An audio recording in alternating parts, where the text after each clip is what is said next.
Hey everybody, it's Sarah, and this is my studio.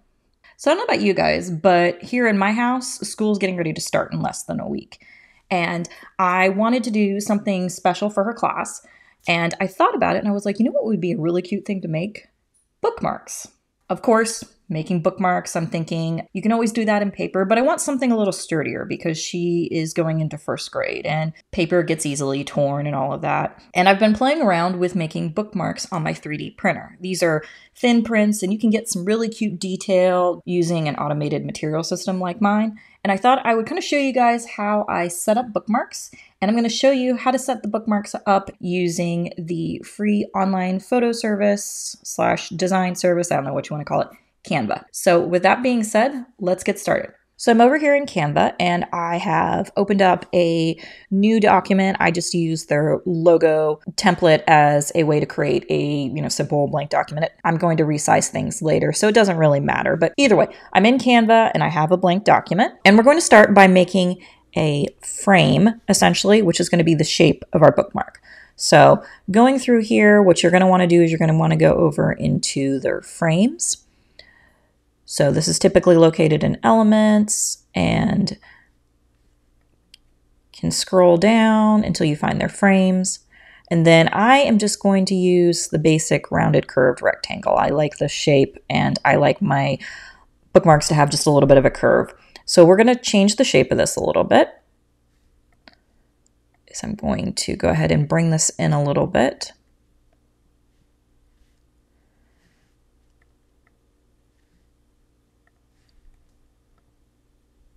That's interesting. Oh, wait. Yep, there we go. Sorry, had the wrong thing open. So over here in Arrange, what I can actually do is I can control how big I want it to be. So I want this to be roughly a 2 inches by 6.5 inches.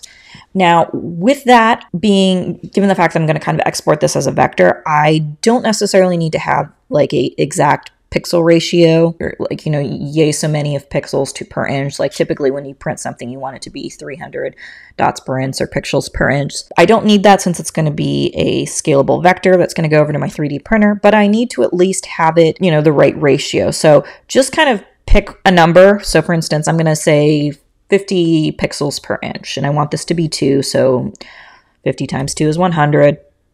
And then height wise, I want that to be 6, so that's 6.5, so that's 325. There we go.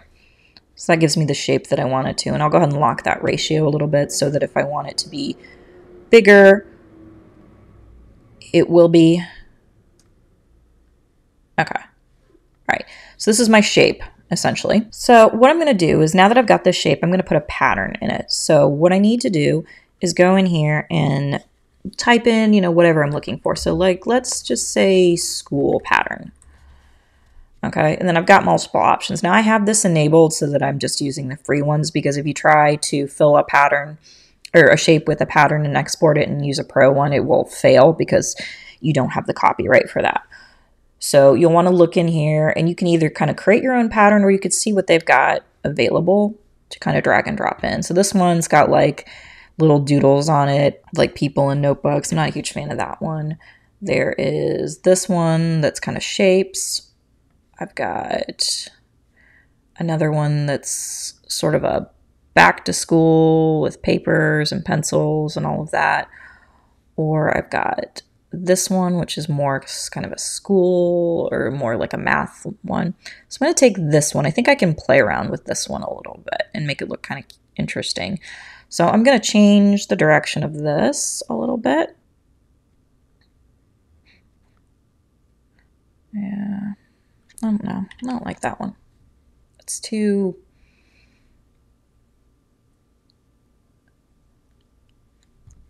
I don't like that one. Let's see what else I've got to play with.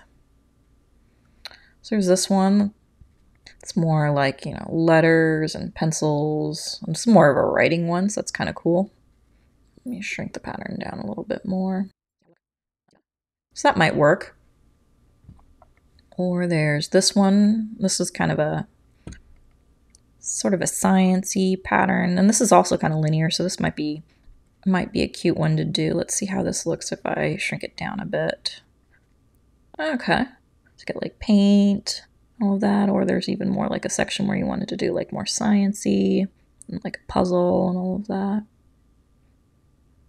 So that might be cute as well. See if there's any others that might be neat to work with.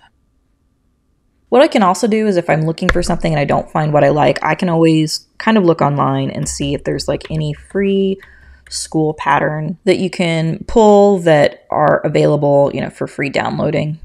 So Free Pick would be a good example. So I'm looking for a pattern that's got, you know, a couple of colors in it, not a lot, as well as a pattern that's free. So looking around here, I also like something that's got like a little bit of random variety to it. One of these might be cute because this is just sort of primary colors. So I'm going to go ahead and download these. It's really good. So my source here is Free Pick. So high five to the creator here. And then I'm going to go ahead. I'm sure it's a zip file. I will pop them open. What I'll do is I'll go ahead and upload. I'm going to put it in here. And that works. Okay. So my options include this yellow one. There's this white one with the ABC 1, 2, 3 pencil and all of that. I've got the one with like numbers. I've got this with like the little A pluses and like can even do the glasses and all of that. So it's really kind of a matter of which one I like. I kind of like this one here in the middle that's got the calculator and the apple. I think the kids will like this one. And I don't think the details are too small that it'll be a problem. Maybe increase it just a little bit. There. So what I'm going to do is I'm going to go ahead and I'm going to download this, and I want this to be, again, a PNG transparent background, and I'm just going to make it 2 times the size just so that it has a little more resolution, and it's been downloaded. So now what I'm going to do is I'm actually going to go over and I'm going to use this really neat feature that Bambu Lab has released, and it is called the MakerLab. So if you go to makerworld.com, pull that up, and then you're going to want to go to MakerLab. And what I use is this concept called image to keychain. What we're going to do is we're going to create from blank, and I'm going to drag and drop or browse file to upload an image. And I'm going to grab this design that I just put in. And it's going to bring it in, and I don't need it to really crop it, you know, anything that's transparent, it's not going to bring in. And then I'm going to tell it how thick I want the image to be. Now, I usually will tell it to be about 0.5. And I do that partly because I also do a layer on the back, which is just a plain black. You can do the pattern all the way through. There's a couple different options I'm going to show you. It's going to process the image, and then it's going to tell me, okay, how many colors do you want to work with? So I have the ability to do 8 colors. So this is coming in, and this has black, white, yellow, green, blue, red. So this is going to be 6 colors. And since I have 2 AMSs and the ability to do that, I'm going to do the 8 color. But I could shrink this down even more if I needed to. Click confirm. So this brings in my shape. This is the bed size behind it. So what I'm going to need to do is shrink this so it's the size that I want it to be. So now we're down here, and we're down here in millimeters. I want this shape to be 6.5 inches in size.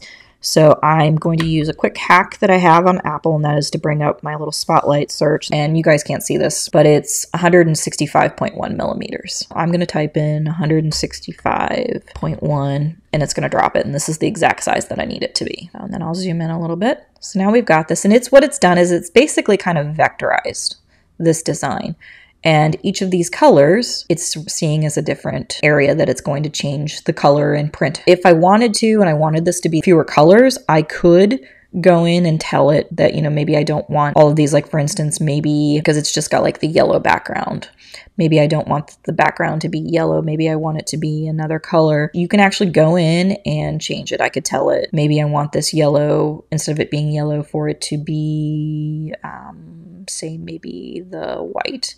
And it could do that. With this design, I would then lose the flower and the glue. So this is probably as many colors reduced as I can make it. For the green, I want it to be 4. There we go. So this is really reduced as much as possible. But I could always go in and change the colors. Like for instance, if maybe I want the green to be yellow and I want the yellow to be green, I can do that. So that's kind of a cool color combination there.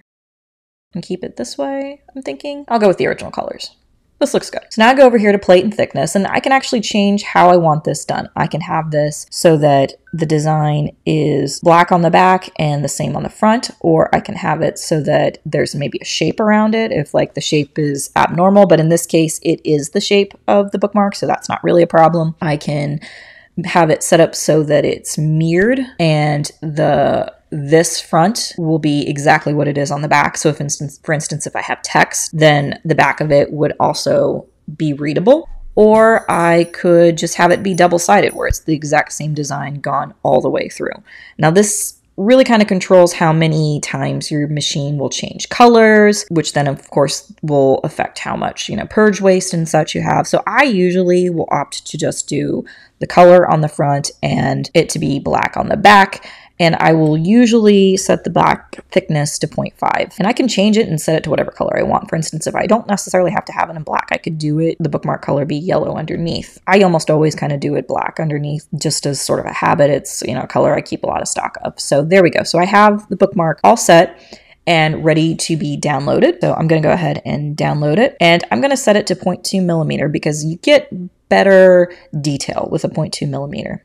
And that'll get kind of everything set up and ready to go. So now we're going to go over to Bambu Studio where I'm going to import it and set it up for printing. So here we are over in Bambu Studio and I am going to open my project. So I'm going to grab what I just downloaded really quickly. It brings it in and I'm going to make some modifications just to make this a little more efficient.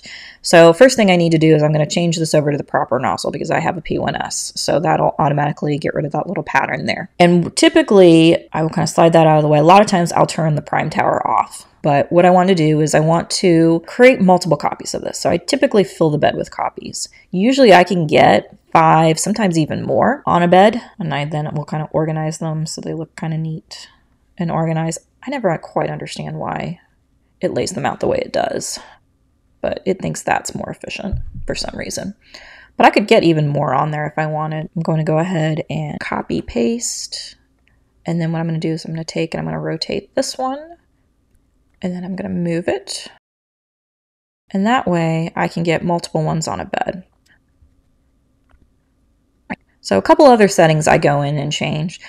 The MakerLab will always kind of set things up to iron the top surface. I've done this and I've actually found that I feel like I get better results if I turn ironing off. So I usually turn that off. I leave the wall generator the same. I also go in and I increase it so that my layers in between are as high as I can go. For a 0.2 millimeter nozzle, I can do 0.14. So that decreases the number of layers. And then if I wanted to, I can take out the prime tower as well. In fact, I frequently will disable the prime tower. I'll leave it on for this one. And I'll go ahead and slice and see how it looks. There we go. This is, so I get 1, 2, 3, 4. So these are 6 bookmarks on this page. And the cost is $1.45. I'm going to be using almost 51 grams of filament. I'm going to be wasting about 8 grams. So pretty good ratio there. I'm going to double check the size here. Since I know that I want these to be 6.5 inches. Yep, it came in exactly what I wanted it to. I know I'm going to need 6 different colors, but I like these. I think they'll be cute. It's going to take about 8.5 hours to print. Yeah, these are definitely longer prints. I am going to send this to print. I will show you guys the final results.